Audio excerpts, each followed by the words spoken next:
j'étais un piètre tagueur, mais un vandale de tagueur dans mon adolescence. Vraiment, tu sais, j'étais mineur, c'est pas une identité très, très large. C'était une courte période de ma vie, mais assez intense, où je taguais beaucoup dans les rues, dans les trains, etc.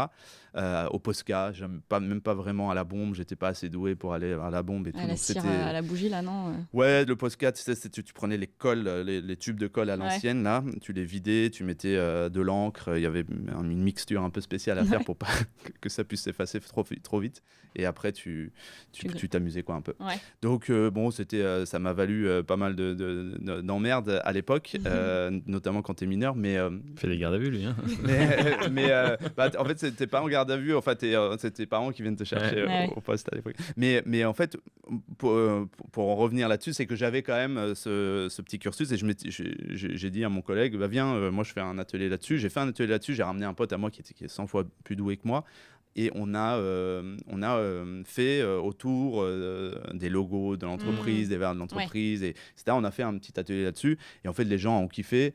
Le fait d'avoir amené mon pote aussi là-dedans, tu vois, lui n'avait pas du tout le contexte et les codes. Donc lui, il allait franco sur 100% qui il était, etc. Et le fait de voir d'autres personnes interagir avec lui, être presque un peu je dirais, franchement, je dirais pas en admiration, mais genre un peu en mode, oh, c'est trop bien, ouais, c'est trop cool, il est trop cool ton pote et tout.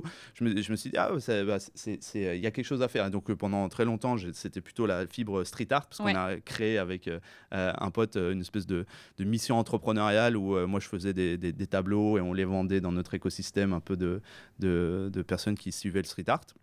Et donc c'est ça le déclic, je dirais. La première fois où je me suis dit, bon, tu peux sublimer un petit peu qui tu es au travail en apportant quelque chose de ton passé.